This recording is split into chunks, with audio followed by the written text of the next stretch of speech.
Hello friends, welcome back to my channel.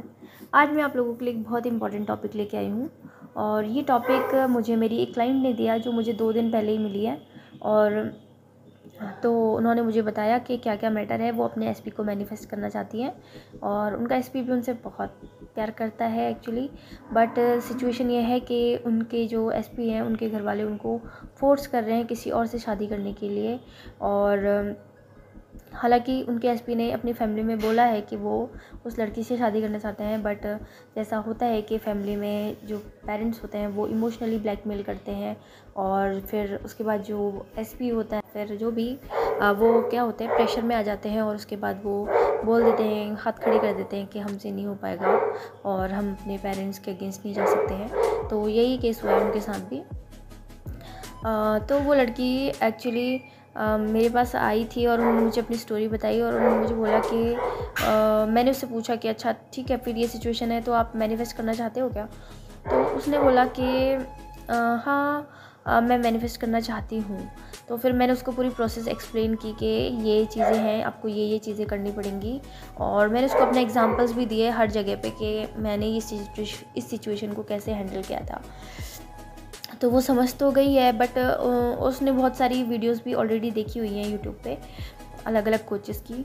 तो वो समझ तो गई कि उसे क्या करना है। एक्चुअली उसको अपने थॉट्स चेंज करने हैं, ठीक है। मैंने उसको ये सब समझाया, बट वो ये बोल रही थी कि फिर उसके बाद कि यार I want to do it, but ये बहुत टफ़ है क्योंकि मैं बार बार मतलब नेगेटिविटी में चले जाती हूँ और फिर मैं नेगेटिव सोचने लग जाती हूँ। दूसरी चीज़ वो ये भी है कि मतलब आपका जो एसपी है क्या सच में वो इस लायक है कि आपको उसको मैनिफेस्ट करना चाहिए या नहीं करना चाहिए। तो पहली चीज़ मैंने उसको ये बोला कि हाँ, ये काम टफ़ तो है बट आप इसको कर सकते हो अगर आप कुछ बेसिक स्टेप्स फॉलो करो। पहला स्टेप कि आपको सॉन्ग सुनना बंद करना पड़ेगा। वो जो मेरी क्लाइंट है उसका प्रॉब्लम क्या है कि वो बहुत सारे सॉन्ग सुनती है और सॉन्ग्स कैसे होते हैं कि उसमें कुछ इमोशंस भी आ जाते हैं, कुछ प्यार होता है, कुछ फ़नी चीज़ें भी होती है। बट मोस्टली जब हम कोई गाना सुनते हैं बहुत ध्यान से तो हम अपने आप को रिलेट करने लग जाते हैं। और हमेशा ऐसा नहीं होता कि हम पॉजिटिव चीज़ में रिलेट करें, हम अपने आप को नेगेटिव चीज़ में ज़्यादा रिलेट करना पसंद करते हैं और इमोशनल होना पसंद करते हैं, ठीक है। ये नेचर ही होता है। तो उसका भी सेम प्रॉब्लम है, वो बहुत सारे मतलब गाने सुनते रहती है दिन भर। तो मैंने उसको बोला स्ट्रिक्टली कि आपको ये मतलब गाने सुनना बंद करना होगा और अगर आपको सुनना ही है तो आप पॉजिटिव गाने सुनो, हैप्पी सॉन्ग सुनो, डांस वाले गाने सुनो और कुछ जिसमें कुछ पॉजिटिव एंड हो रहा है ऐसे ऐसे सॉन्ग सुनो। तो पहली चीज़ ये थी।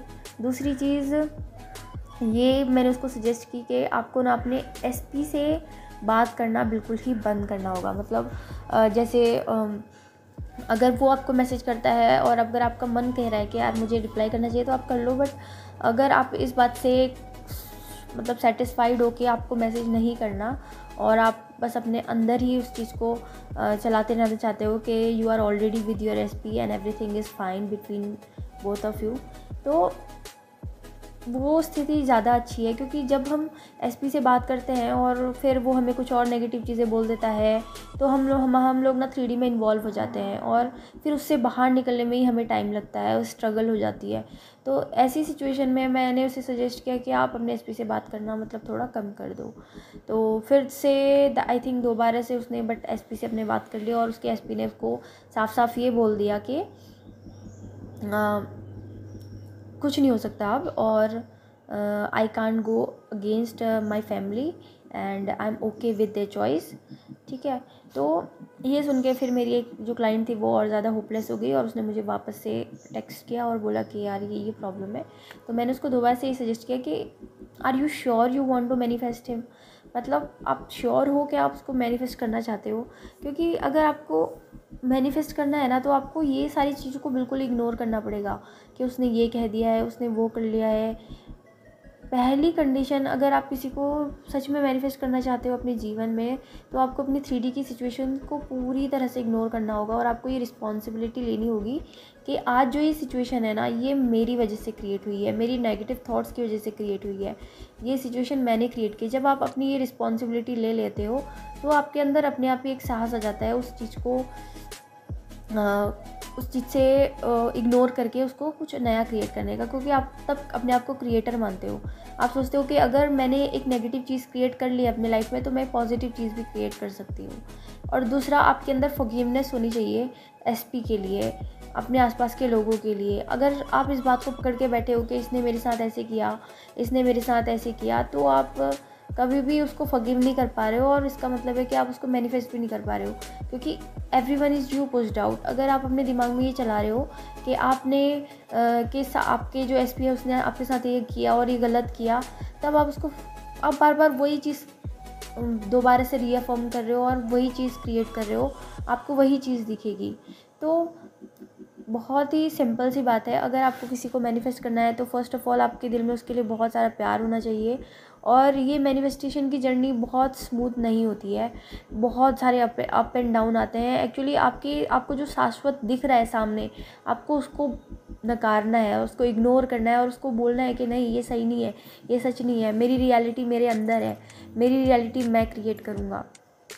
अगर आप ये कर पाते हो तो आप सक्सेसफुली अपने एसपी को मैनिफेस्ट कर लोगे, जैसे कि मैंने किया। और मेरी इस जर्नी में भी बहुत सारे अप्स एंड डाउन्स आए, बहुत सारे। और बट एक चीज़ अच्छी थी कि मैंने कभी भी गिव अप नहीं किया। मतलब मेरा एसपी मेरे लिए इतना प्यारा है कि मैं उसके लिए गिव अप नहीं कर सकती। और मैं हमेशा ये सोचती थी कि कुछ भी हो जाए, अगर ये लॉ 1% भी सच है ना, तो मैं इसको अपने लिए 100% सही सच करके दिखाऊंगी। और मैं इसीलिए मतलब लगी रही और उसका रिज़ल्ट हुआ। उसके मैंने मतलब ये काम करता है, ये लॉ काम करता है, अफर्मेशंस काम करते हैं, विजुअलाइजेशन काम करता है। ये चीज़ मैंने इस प्रोसेस में बहुत ही अच्छे से समझ ली और मुझे इस पर पूरा विश्वास हो गया। और अब कभी कुछ ऐसी नेगेटिव सिचुएशन आती भी है ना, तो मैं अपने अंदर ये सोच लेती हूँ कि यार कोई बात नहीं, इसको तो मैं ठीक कर लूँगी, ये मुझे पता है कि इसको कैसे ठीक करना है, ठीक है। तो ये कॉन्फिडेंस आपके अंदर आ जाता है। हालांकि आप 1-2 मिनट के लिए हिलते हो, अगर आपके सामने कोई नेगेटिव सिचुएशन आती है तो आप हिल जाते हो, इमोशनल भी हो जाते हो, आप रोने भी लगते हो।